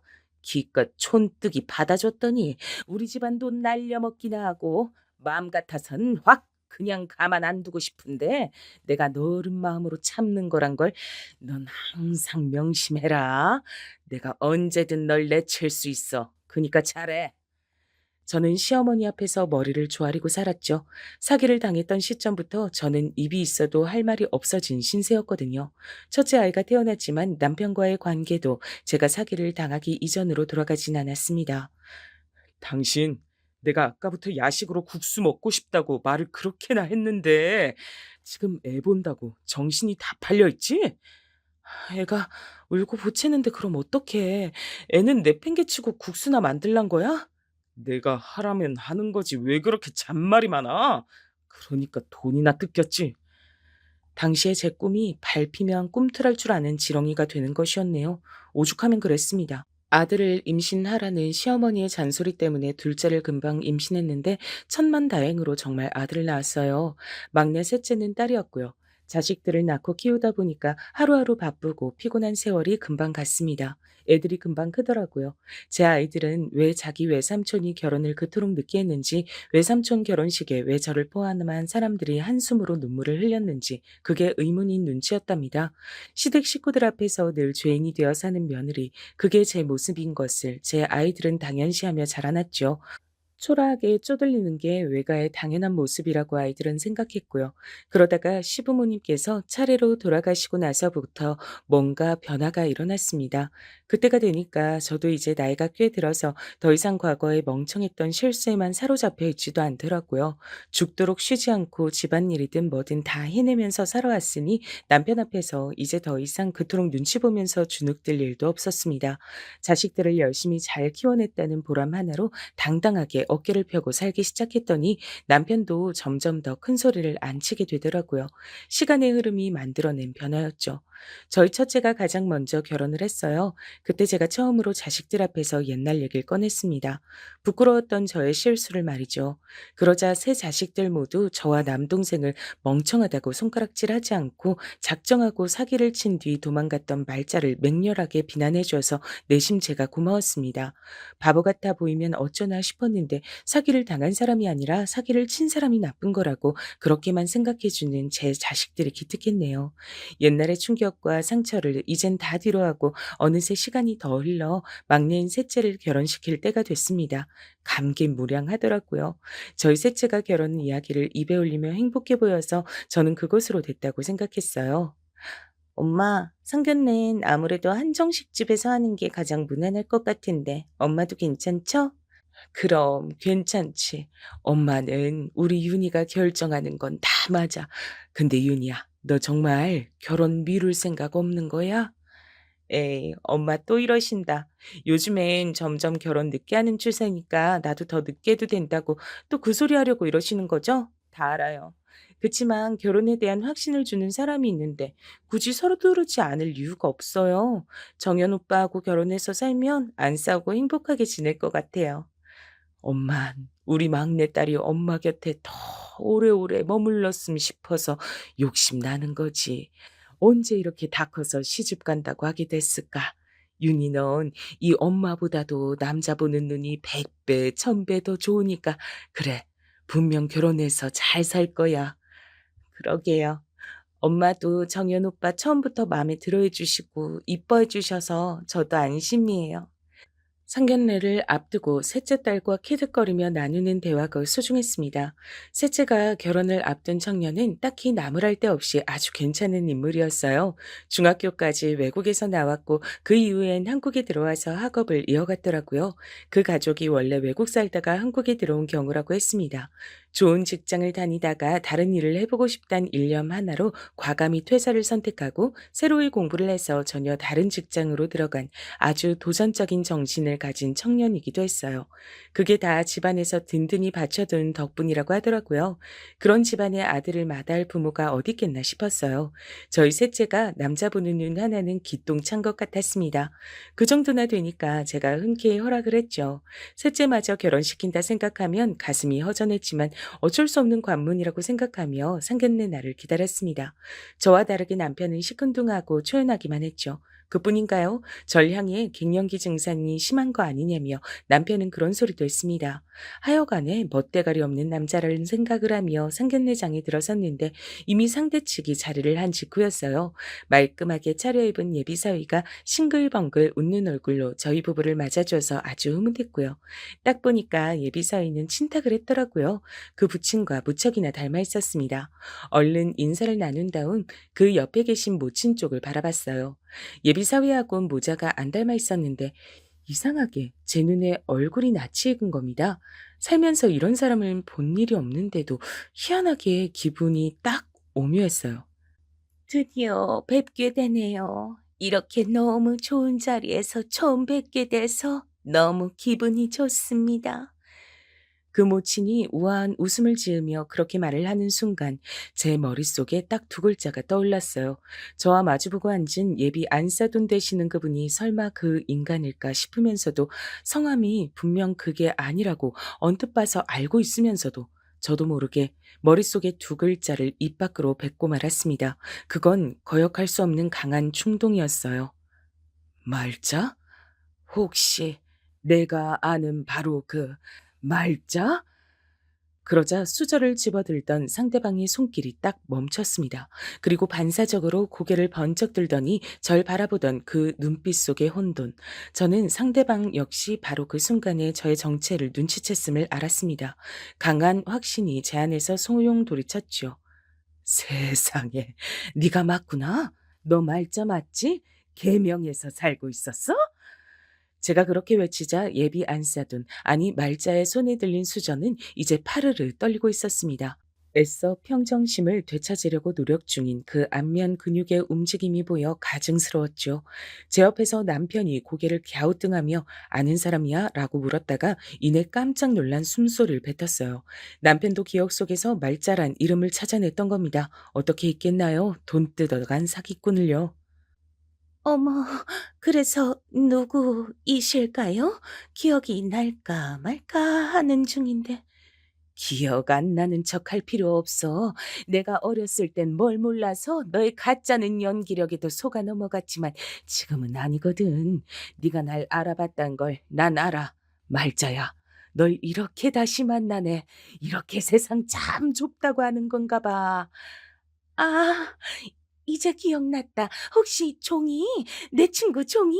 나랑 같이 일을 했던, 와, 이게 웬일인가 싶네요. 아직도 고상한 척을 유지하고 있는 말자를 보며 속이 끓어올랐어요. 그때 당황한 예비 사위의 표정이 보였고 셋째가 조용히 젓가락을 내려놨습니다. 셋째도 자기 예비 시어머니가 누군지 정확히 알아차린 뒤였습니다. 전 그 순간 약간 고민이 됐어요. 셋째가 바랬던 이 결혼인데 저 때문에 혹시 어그러지게 되면 그걸로 괜찮은 건가 싶어서요. 말자가 어떻게 나오느냐에 따라 달라질 수도 있겠다는 생각을 하던 바로 그때였습니다. 너무 미안하지만 내가 나이가 들면서 기억력이 영 안 좋아졌어요. 어제 먹은 메뉴도 헷갈릴 지경인데 옛날 일을 상세히 기억하긴 더욱 어렵죠. 근데 어쨌든 우리 한때 친구였죠. 그니까 지난 일이 어찌 됐든 다 잊고 이젠 잘 지내보면 만사 오케이라고 생각해요. 우리 그렇게 지냅시다. 피가 거꾸로 솟는다는 게 그런 것이더라고요. 셋째를 보면서 되도록 상견례 자리니까 참으려고 했는데 도저히 그럴 수만은 없어서 이를 갈며 말을 뱉었습니다. 친구? 그래, 친구라고 생각했었지. 그래서 너한테 일자리도 내가 주선해 줬었지. 근데 너 나한테 어떻게 굴었니? 사기쳐서 돈 뺏어갔잖아. 그 돈 들고 도망갔잖아.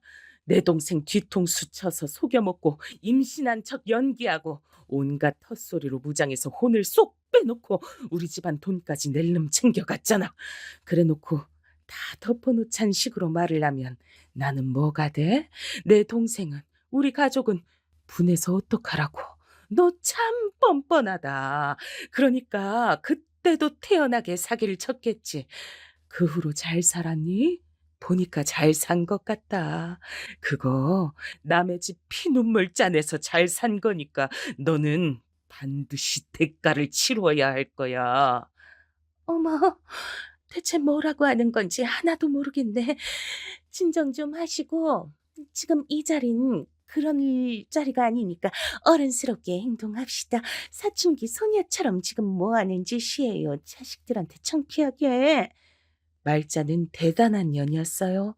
역시 그 정도 되니까 당시에 대범하게 사기를 쳤겠죠. 저에게 오히려 핀잔을 주는 그 모습에 저는 모욕감을 느꼈고 얼굴이 뜨거워지던 바로 그 순간이었습니다. 셋째가 자리에서 벌떡 일어나더니 그대로 말자의 뺨을 후려쳤습니다. 얼마나 세게 쳤는지 말자는 옆으로 고꾸라지고 말았어요. 식기가 쏠려져 엎어졌고 그 소리에 맞춰 저를 포함한 나머지 사람 모두가 놀라 일어났습니다. 셋째는 분노에 몸을 떨고 있었죠. 그러니까 당신이 맞단 거네요? 우리 엄마 눈에서 피눈물 뽑아가고 돈 들고 튀었던 그 미친 사기꾼년이 당신이었단 거잖아요. 기가 막혀. 뭐 이딴 운명의 장난이 다 있어? 그럼 난 하마터면 우리 집안의 원수를 시어머니로 모실 뻔했단 거잖아요. 역겨워 진짜. 윤이야, 우리 엄마가 아무래도 어머니하고 뭔가 옛날에 오해가 있으셨던 모양인데 일단 차분히 얘기부터 나눠보자.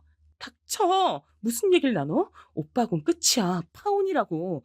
그리고 파혼하면서 발생한 내 정신적 피해에 대한 보상금 그거 내놔. 파혼?